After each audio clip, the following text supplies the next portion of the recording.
Okay, so here we have another set of compound inequalities, but they're going to be of the and variety. So you just go ahead and solve for y on both the inequalities. I'm going to use the additive inverse to remove that 7.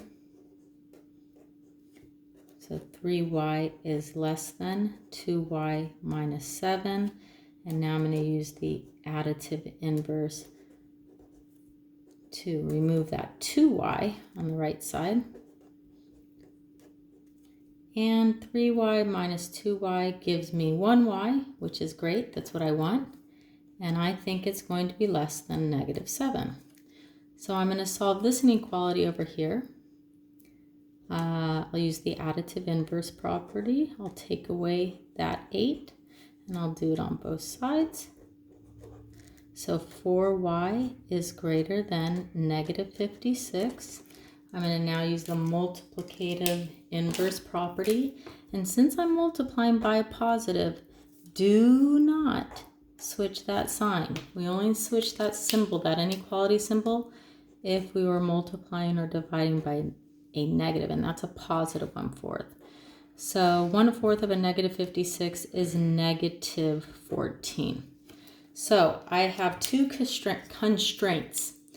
I feel that y is less than negative 7 and y is greater than negative 14. So I'm going to graph that so you can see what it looks like. Here's my negative 7, negative 8, negative 9, negative 10, negative 11, negative 12, negative 13, negative 14, my two boundary points. And I'm saying, or I believe, y can be all the numbers that are less than 7. But I also believe that y is all the numbers that are greater than 14. So my solution set is going to be the values in between negative 7 and negative 14. So I have one more compound inequality problem I want to do. And this one's just going to look a little bit different because it really is an and compound inequality problem.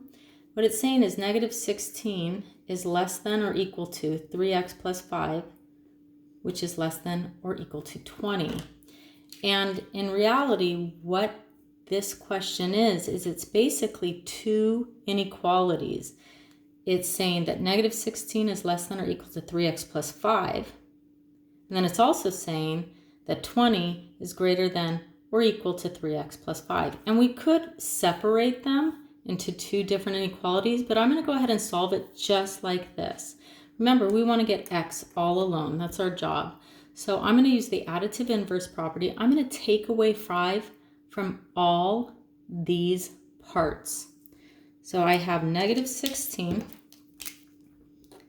and I'm going to take away 5. I'm going to keep that symbol less than or equal to.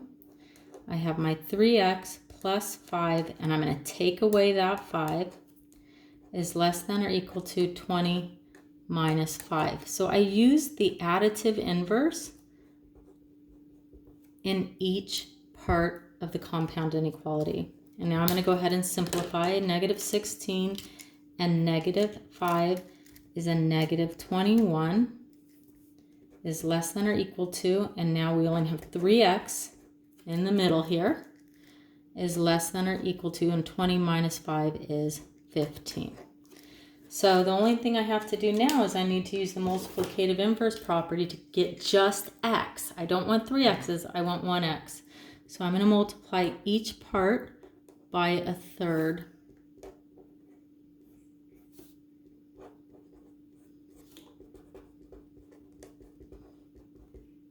And 1/3 of a negative 21 is negative 7. And that's going to be less than or equal to a third of 3x's is 1x. And that's going to be less than or equal to a third of 15, which is 5. So I have solved my compound inequality. I'm going to graph it. I just put those two boundary points. I have a 5 and a -7. So I'll just do 5 here.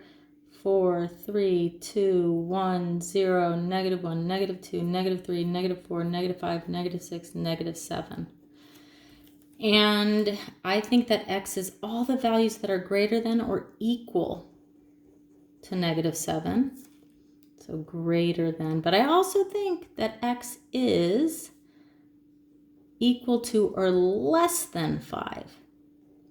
So that's what your compound inequalities will look like when graphed. And this is what they'll look like as a solution if they are and.